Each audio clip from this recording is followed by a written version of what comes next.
ओ तत्रैव गंगा यमुना त्रिवेणी गोदावरी सिंधु सरस्वती च सर्वाणि तीर्थानि वसन्ति तत्र यत्र च्युतोद्धार कथा प्रसंग। श्री पुराण पुरुषोत्तम भगवान को आदरणीय भक्त सज्जन वृंद सादर नमन। जय श्री राधे, जय श्री कृष्ण। आउनुहोस् आजको यो दिव्य पवित्र सत्संगलाई हामी प्रारम्भ गरौँ। हामीले पूर्व प्रसङ्गमा नारायण कवचको सुखदेव स्वामीले राजा परीक्षितलाई श्रवण गराउनुभयो। यो कवच दिव्य अमोघ कवच। यदि कसैले आज पनि आजभोलि मान्छेको श्रद्धा र विश्वासको कमी हुनाले यो सिद्ध नभए जस्तो देखिन्छ, अन्यथा यसलाई श्रद्धा र विश्वासका साथमा विधिवत किनकि विधि पनि हुन जरुरी छ। यहाँ मूलमा लेखे अनुसार विधिवत न्यासादि गरेर यदि सिद्ध गर्नको लागि नवरात्रादिमा अथवा ग्रहण आदि पर्वकालमा कुनै योग्य गुरुका सद्गुरुका मुखबाट एक बार श्रवण गरेर अनि सकिन्छ भने 1008 गर्ने नभए गराउने, और सकिँदैन भने हामीले 108 मात्रै पाठ गरे पनि यो कवच सिद्ध हुन्छ। त्यसले दैनिक एकावृत्ति मात्रै पाठ गर्दा पनि कसैलाई केही सातो गएको छ, भूत प्रेतादिको बाधा छ, फुकेर सन्चो हुन्छ, जसले सिद्ध गरे हुन्छ। आफूले धारण गर्नको लागि अष्टगन्धको मसी बनाउने, अनारको कलम बनाउने, भोजपत्रमा पर्वकालमा लेखेर हवनादिद्वारा सिद्ध गरेर यदि यसलाई धारण गर्छ भने त्यसलाई यो कवचले वास्तवमै कवच हो भने रक्षा गर्छ।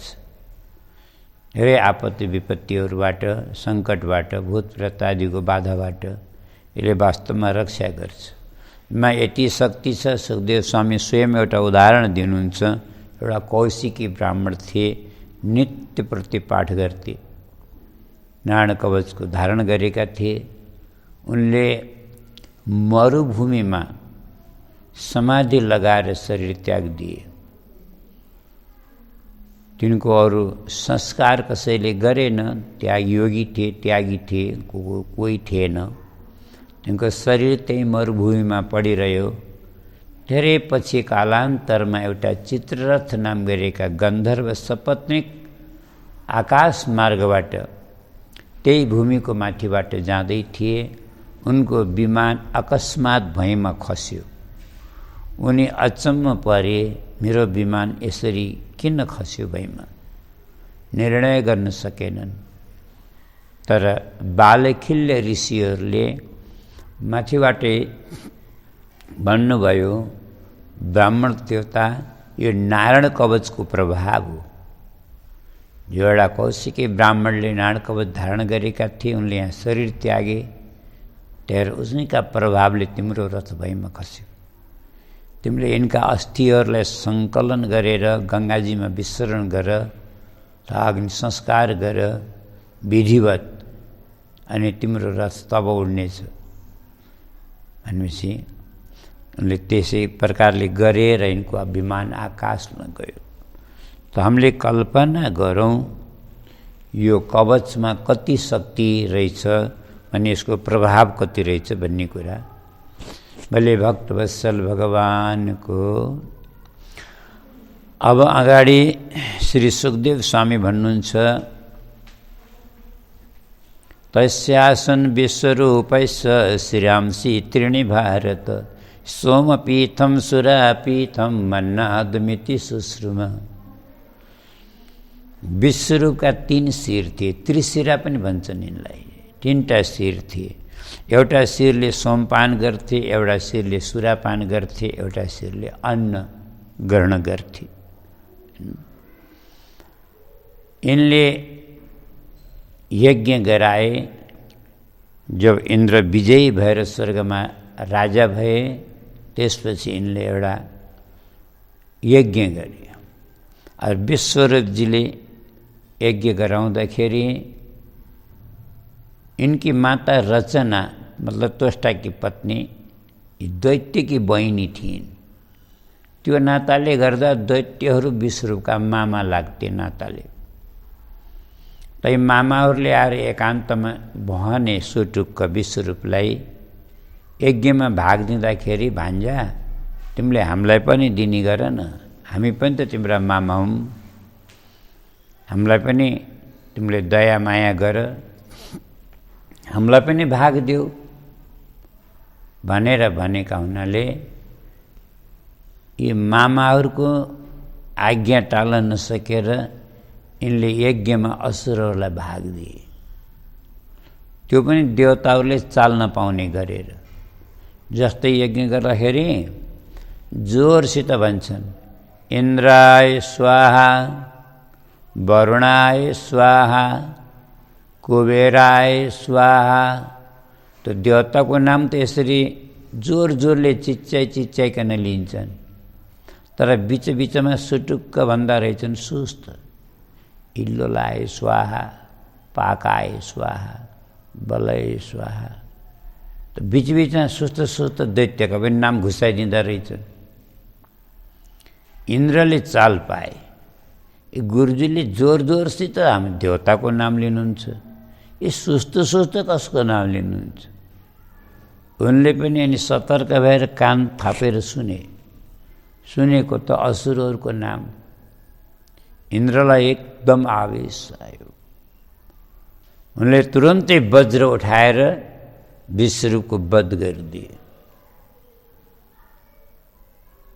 इन्द्रलाई ब्रह्महत्या लाग्यो। त्यो ब्रह्महत्या इन्द्रले स्वीकार गरे, हात जोडेर स्वीकार गरे। र पछि कालान्तरमा इन्द्रले त्यो ब्रह्महत्या 4 भाग गरेर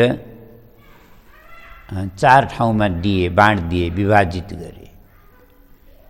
4 जनालाई दिए।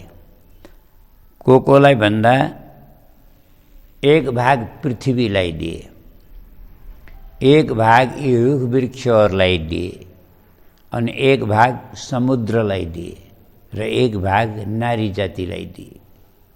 यी चावडैलाई सँगसँगमा एउटा वरदान पनि दिए।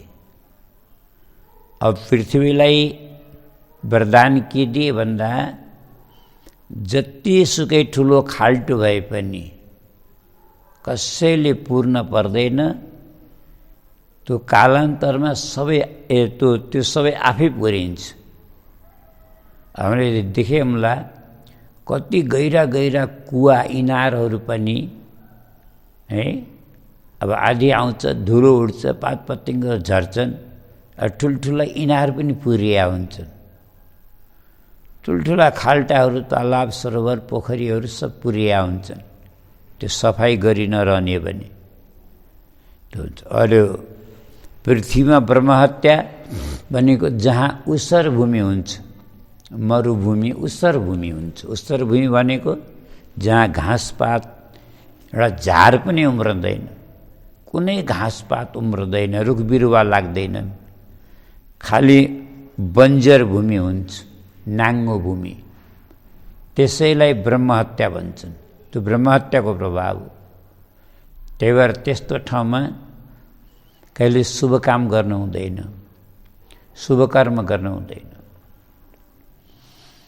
अनि पृथ्वी वृक्षहरूलाई वरदान दिए।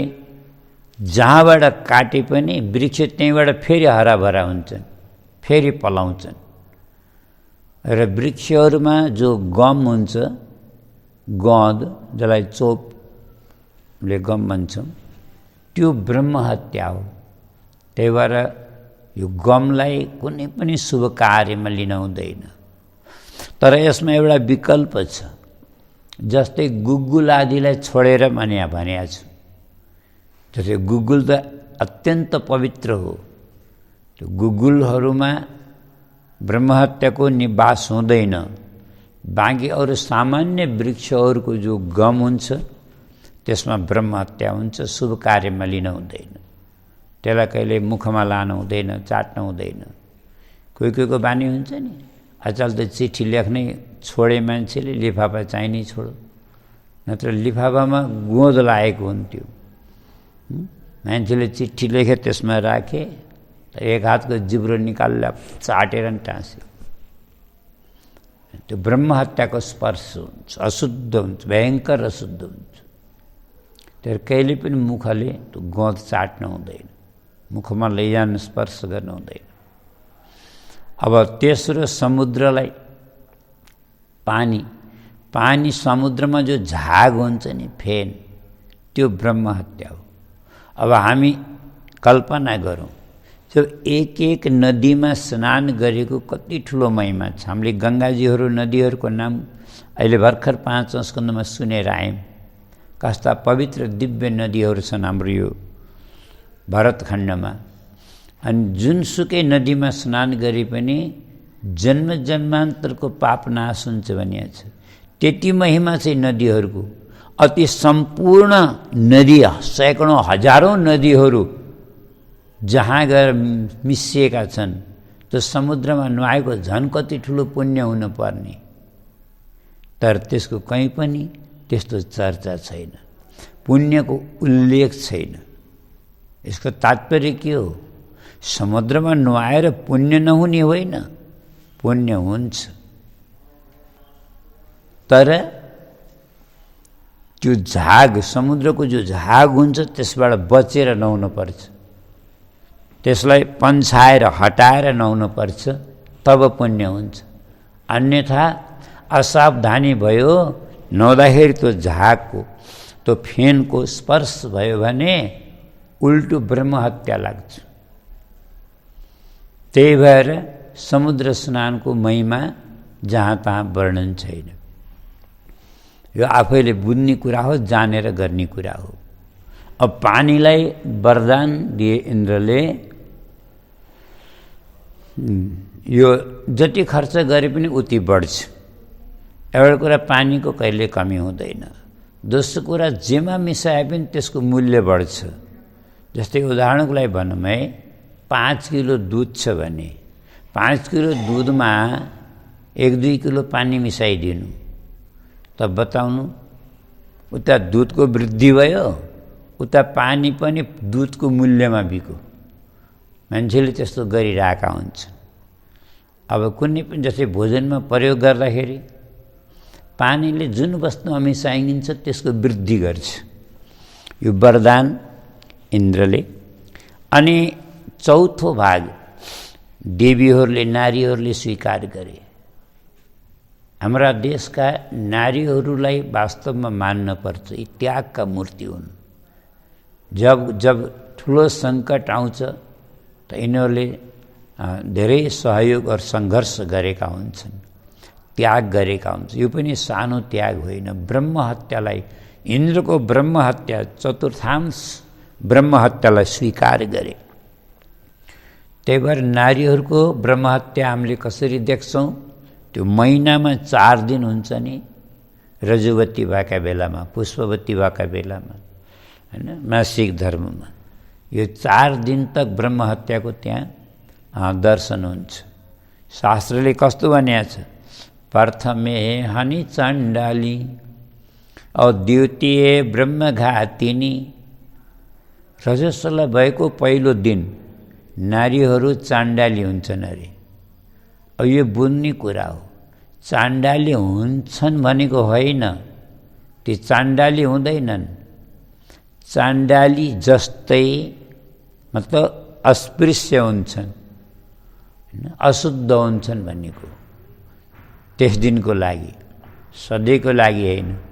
और द्वितीय ब्रह्मघातिनी, दोस्रो दिनमा ब्रह्मघातिनीका समान ती अशुद्ध र अस्पृश्य हुन्छन्। तेस्रो दिन तृतीय रजकी प्रोक्ता धोबिनीका समान हुन्छन्।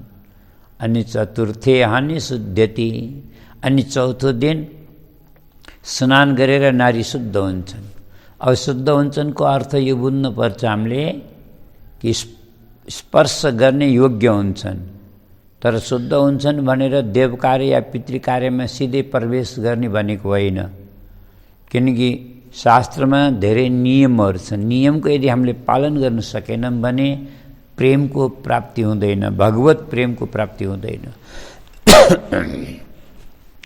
शास्त्रमा लेख्या हुन्छ 5 दिन नभइकन देव कार्य गर्न हुँदैन र 7 दिन नभइकन पितृ कार्य गर्न हुँदैन। पितृ कार्यमा अझै ज्यादा सावधान हुनुपर्छ, किनकि देवताभन्दा पितृहरू कडा हुन्छन्। त्यसै पनि के भनिएको छ, बडा राम्रो कुरा, देवता भावमिच्छन्ति वाक्यमिच्छन्ति पितरः अरे। पितरः वाक्यमिच्छन्ति भावमिच्छन्ति देवता। अर्थात् देवताहरूलाई त भक्तको वास्तवमा शुद्ध भाव भए पनि पुग्छ। देवताले भाव हेर्छन्, भक्तको भाव हेर्छन्, श्रद्धा हेर्छन्, परन्तु पितृहरू नै। पितृहरूले शब्द हेर्छन्, वाक्यमिच्छन्ति भनेको शुद्ध उच्चारण। त्यही भएर देव कार्य गर्नुभन्दा पितृ कार्य गर्नलाई योग्य ब्राह्मण राख्नुपर्छ। योग्य पनि हुनुपर्छ र शुद्ध पात्र पनि हुनुपर्छ। श्राद्धमा भोजन गराउनको लागि अच्छा एउटा कुरा यो पनि भनिहालौँ प्रसङ्ग भएको हुनाले, अन्नदानभन्दा ठुलो दान केही छैन संसारमा। किनकि अन्नदान यस्तो दान हो जुन दानले मान्छे तृप्त हुन्छ, भयो पुग्यो भन्छ। त्यही भएर अन्नदान दोस्रो विशेषता छ, अन्नदानमा पात्रता हेर्न पर्दैन। जस्तै पापी, अपराधी, दुराचारी, व्यभिचारी, अनाचारी, भ्रष्टाचारी भए पनि अन्न खुवाउनमा दोष छैन। अन्न सबलाई खुवाउन हुन्छ, जसलाई खुवाए पनि पुण्य हुन्छ। अन्न जसलाई खुवाए पनि पुण्य हुन्छ। तर पनि श्राद्धमा जथाभावी नगर्नु भनिएको छ शास्त्रले। साफ भनिदिएको छ शास्त्रले, श्राद्धे कुर्यान् न विस्तरम। श्राद्धमा ब्राह्मणको पनि विस्तार नगर्नु, मतलब ज्यादा ब्राह्मण खुवाएर पुण्य धेरै होला भनेर नसोच्नु। किन? अगर ती ज्यादा ब्राह्मण मध्ये कुनै एउटा ब्राह्मण अपात्र पर्यो भने, अपात्र भयो भने के हुन्छ? सब बेकार हुन्छ। त्यही भएर श्राद्धे कुर्यान् न विस्तारम, श्राद्धमा धेरै विस्तार नगर्नु, बरु शुद्धता र पवित्रताको ख्याल राख्नु भन्ने हुन्छ। त्यही भएर पितृ कार्यमा धेरै ज्यादा ध्यान दिनुपर्छ। त्यही भएर 7 दिन नभइकन र नारीहरू पितृ कार्यमा प्रवेश गर्न, हात लगाउनु, स्पर्श गर्नु हुँदैन। अझै एउटा कुरा भनौँ, यो शुद्ध भएको र नभएको साँच्चै भन्यो भने यो शास्त्र हेरेर कुनै गुरुलाई सोधेर निर्णय गर्नभन्दा उचित होला नारीहरूले आफै विचार गर्नु। किनकि शुद्ध भएको र नभएको नारीहरूलाई मात्रै थाहा हुन्छ। यो शरीर हो, प्रकृति सबको अलग अलग हुन्छ। कसैको शरीर यस्तो बनावट हुन्छ, यस्तो प्रकृतिको हुन्छ, उनी 7 दिन होइन 8-9 दिनसम्म पनि शुद्ध हुँदैनन्। अब कोहीको 7 दिन भनेको भए पनि 4थै दिनबाटै शुद्ध भएका हुन्छन्। त्यही भएर अर्काले कसरी अड्कल गर्छ? अर्काले भनेर हुँदैन। नारीहरू यस विषयमा आफै सावधान भएर, आफै सतर्क भएर विचार गर्नु कि म शुद्ध भएँ कि भएन। यसरी इन्द्र ब्रह्म हत्याबाट मुक्त भए। अब जब यो त्वष्टालाई खबर लाग्यो इन्द्रले मेरो पुत्रको वध गरे, तो त्वष्टा प्रजापति आक्रोशमा आए। एकदमै रिसले चुर परे।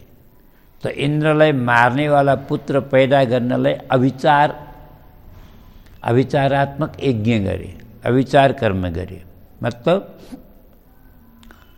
इन्द्रलाई मार्नेवाला पुत्र पैदा होस् भन्ने मन्त्र पढेर आहुति दिए।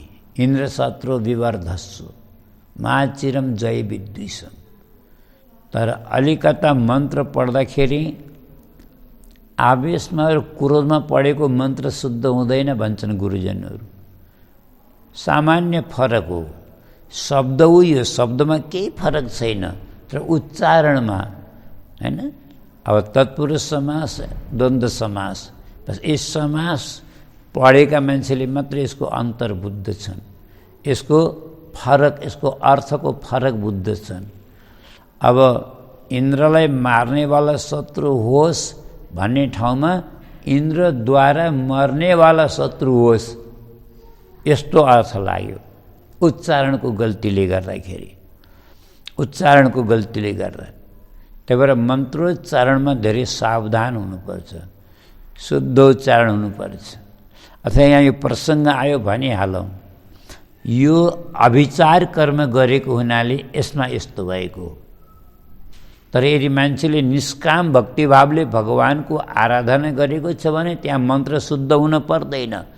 अच्छा, अरू देवी देवताको आराधनामा र भगवानको आराधनामा फरक छ, और सकाममा र निष्काममा फरक छ, अविचार कर्ममा र शुद्ध सात्विक कर्ममा धेरै फरक हुन्छ। म यस विषयलाई म एकदम पुष्ट गर्नको लागि, विश्वस्त गर्नको लागि एउटा उदाहरण दिन चाहन्छु। देवी भागवतमा एउटा कथा छ, बडा मिठो कथा छ, सत्यव्रत ब्राह्मणको कथा छ। यी ब्राह्मण यस्तो योगमा जन्मे जसले गर्दा यिनको निधारमा विद्या लेखेको थिएन विधाताले, यिनी मूर्खता लेखेको थियो। त्यही भएर गुरुकुलमा 12 वर्ष पढेर पनि बिचारा यिनले अक्षर तक चिन्न सकेनन्। गुरुजीले भन्नु, बाबु कति दुःख पाउँछौ, तिमीलाई पढ्न आउँदैन, जाऊ माता पिताको सेवा गर, तिम्रो यही धर्म हो, तिमीलाई यसैले पुण्य हुन्छ। बिचारा बडा दुखी भएर घर गयो, बडा दुखी भएर घर गयो। ऊ श्रद्धाले इमान्दारले माता पिताको सेवा गर्थे, तर मूर्खलाई जसले पनि हेला गर्छ। एक दिन कुनै कुरामा झर्केर माता पिताले पनि भनिदिएछन्, यस्तो मूर्ख नालायक सन्तान जन्मनु भन्दा त बरु निसन्तान रहेको भए बढिया हुन्थ्यो। यो कटु वचन बिचराको मुटुमा काँडो गढे झैँ गढ्यो, बडा दुखी भयो। उसले भन्नु, मलाई पढ्न आएन, यसमा मेरो के दोष? म मातापितालाई बोझ भएछु, म मातापितालाई बोझ भएर बस्नुभन्दा बरु आत्महत्या गरेर मर्न ठिक छ। घर छोडेर बिचरा वनमा पस्यो। जाँदा जङ्गलमा, घोर जङ्गलमा एउटा चौतारीमा गएर बसेर रोइरहेको थियो। उताबाट एकजना महात्माहरूका सन्त महात्माका त पहिला जमानामा कुटिया नै वनमा हुन्थे। त्यही वनको बाटो आउनुभएको थियो, त्यो रोइरहेको देख्नुभयो। बाबु किन रोएको, तिमी किन दुःखी छौ? उसले सब आफ्नो आत्मकथा सुनाइदियो। गुरुजी, म मूर्ख भएर जन्मेँ, यसमा मेरो के कसूर? मेरा मातापिताले यस्तो सन्तान जन्मनु भन्दा त निसन्तान भए राम्रो हुन्थ्यो भन्नुभयो। त्यो भएर म दुखी भएर घर छोडेर बनाएँ। मातापितालाई बोझ भन्दा बरु वनमा अनसन व्रत लिएर प्राण त्याग दिन्छु। महात्माले भने, सुन्न बाबु, अनसन व्रत लिएर प्राण त्याग्नु पर्दैन, तिमी हाम्रो आश्रममा हिँड। महात्माको आश्रममा त सबलाई खुला द्वार हुन्छ, सबलाई स्वागत हुन्छ। यहाँ त यो विद्वान हुनु, मूर्ख हुनु, गरिब हुनु, धनी अमीर हुनु, यो त हाम्रो हातमा छैन, यो त प्रारब्धको हातमा छ। त्यही भएर कसैलाई पनि दुखी भनेर, मूर्ख भनेर, गरिब भनेर जसले हेला गर्छ सबभन्दा ठुलो मूर्ख त्यो हो। त्यही भएर महात्माको आश्रममा तिमीलाई स्वागत छैन, पर मेरो एउटा शर्त छ, तिमीलाई राख्नुभन्दा पहिल्यै भनिदिन्छु। मेरो कुरा मान्दैनौ भने म पनि राख्दिनँ तिमीलाई। गुरुजी, भन्नुहोस् के हो त्यो शर्त? मैले पालन गर्न सक्छु कि सक्दिनँ, मलाई के थाहा, म त मूर्ख हुँ। त्यसमा मूर्खताको र विद्वत्ताको कोही फरक पर्दैन, चाहे मूर्ख चाहे विद्वान होस्, एउटै कुरा हो। मेरो एउटै शर्त छ, आश्रममा बसेपछि झुट बोल्न हुँदैन, असत्य बोल्न हुँदैन। मलाई वचन देऊ, म कहिल्यै झुट बोल्दिनँ, म सत्य बोल्छु। बिचरा गुरुजीले के भन्नुहुन्छ, नसक्ने कुरा भन्नुहुन्छ कि भने डराएको थियो। यति सजिलो कुरा उसले हात जोडे भने, गुरुजी म त मर्न हिँडेको घरबाट, मलाई आफ्नो प्राणको पनि माया छैन भने अब झुट के को लागि बोलुला र? झुट बोलेर पो मैले के पाउँला र? गुरुजी बरु प्राण जाला, हजुरलाई वचन दिन्छु म झुट बोल्ने छैन। त्यही भएर उसको नाम सत्य। पहिला के नाम थियो थाहा छैन। साँच्चै भनौँ भने यो कथा मलाई पनि धेरै पहिला पढेको, अहिले याद पनि छैन राम्रोसँग, पर मैले त्यसको तात्पर्य मात्रै बताउनु खोजेँ हो। तँले आफ्ना गुरुलाई महात्मालाई यस्तो वचन दिएको हुनाले म झुट कहिल्यै बोल्ने छैन। तब उसको नाम सत्यव्रत भयो।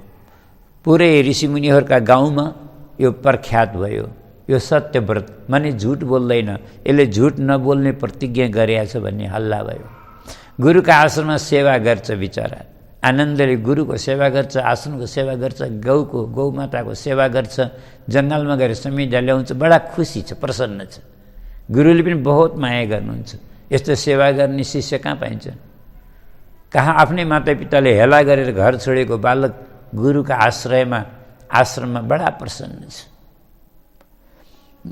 एक दिन उसलाई पनि बडा पुरानो कुरा याद आएर बडा दुखी भएर दिक्क भएको थियो, पुरानो कुरा सम्झेर।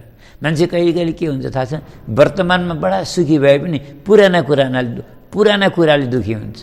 मान्छेले पुराना गए बितेका कुरा सम्झेर त्यसै दुखी हुन्छ। वास्तवमै गर्ने होइन नि, न भूतलाई सम्झने न भविष्यको चिन्ता गर्ने हो, वर्तमानको आनन्द लिने हो नि, होइन र? तर बिचरा अज्ञानी जो भयो, त्यही चौतारी यहाँ गएर बसेको थियो, पुराना कुरा सोचेर बडा दुखी थियो, उदास थियो। त्यत्तिकैमा के भएछ, जङ्गलमा एउटा सिकारीले एउटा बँदेललाई शिकार गरेछ, बाण हानेछ। बाण उसका फितामा गएर लायो, अनि लाएर त्यो बाणैसित त्यो बँदेल भागेर आयो। त्यही चौतारीको उसको अगाडिबाट निस्केर गयो, उसकै अगाडिबाट निस्केर गयो, त्यो डाँडो काट्यो। पछि सिकारी आयो। अब सिकारी त्यही गाउँको थियो, उसले चिनो यो त सत्यव्रत झुट बोल्दैन, यसले त झुट नबोल्ने प्रतिज्ञा गरेको छ। सत्यव्रतले यहाँ एउटा बँदेल आएको थियो, मैले बाण हानेको, कता गयो देख्यौ तिमीले? तिमी त झुट बोल्दैनौ नि है, साँचो भन न।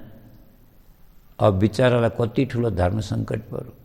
अब गुरुजीले मलाई वचन दिनुभएको छ, प्रतिज्ञा गराउनु भएको छ झुट नबोल्ने। अब सत्य बोलौँ भने यसले बाँदेलौ त्यहीँ झाडिया लुकिया छ, यसले बँदेललाई मारिदिन्छ, पाप हुन्छ। साँचो बोलौँ भने, अब झुट बोलौँ भने गुरुजीलाई दिएको प्रतिज्ञा टुट्छ, वचन टुट्छ। यस्तो धर्म सङ्कट पर्यो। ऊ मनै मन भगवती देवीको शरण पर्यो। माता मेरो वचनको रक्षा गरिदिनुहोस्, मेरो धर्मको मेरो प्रतिज्ञाको रक्षा गरिदिनुहोस्। उसले मनैबाट शरण पर्यो भगवती माताको। र त्यसका मुखबाट त्यो बँदेललाई, घाइते बँदेललाई देखेर एउटा शब्द मुखाबाट अक्षर निस्किएको थियो। उसले के भनेको थियो? आई भनेको थियो। त्यो बिचराले रगत धारो लाएर, त्यो बाणैसित रगतको धारो लाएर गएको देखेर उसको विचारभित्र मन पग्लेर त्यो बिचारै गरिएको थियो। उसलाई केही थाहा छैन यो ऐ भनेको के हो, होइन मन्त्र भनेको के हो, केही थाहा छैन। तर हामी सबैलाई थाहा होला नि, ऐम भनेको भगवतीको बीज मन्त्र हो।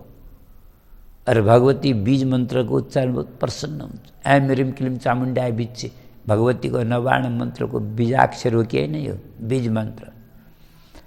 त्यो यसले त्यस्तै राम्रो ऐम भनेको थिएन, न ह्रीम क्लीम चामुण्डाय बिच्छे भनेको थियो, खालि ऐ गरेको थियो। त्यसले त घाइते बँदेललाई देखेर ऐ गरेको थियो। तर भगवती माताले दुईटा कुरा भए, मुखाबाट ऐ आयो, ऊ आत्माबाट मनबाट भगवती माताको शरण पर्यो, मन भगवतीलाई अर्पण गर्यो। आज भगवतीका तीनटा रूप छन्, सबैलाई थाहा होला, महाकाली, महालक्ष्मी, महासरस्वती। त्रिगुणात्मिका भगवती माता, हामीले दुर्गा सप्तशतीमा पाठ गर्छौँ, 3 चरित्र छन्, होइन? त्यो सरस्वती माता भगवती आएर यसका वाणीमा बसिदिनु भयो। यसको कण्ठमा गएर वास गर्नुभयो। यो मूर्ख त एउटा विश्वको सबभन्दा श्रेष्ठ विद्वान ब्राह्मण भए। सरस्वती आएर यसको कण्ठमा बसिदिनु भयो। अहिले उसले तुरुन्त के भन्यो, शिकारी भाइ मैले अवश्य देखेको छु, तर एउटा कुरा बताऊँ, तर तिमीलाई मैले भन्न सक्दिनँ। किन? किनकि देखेको आँखाले हो, आँखा होल्दैनन्, बोल्ने मुख हो, त्यसले देखा होइन। अब कसरी भनौँ ल भने त, हेर्नु त कसरी बिचराको रक्षा भयो।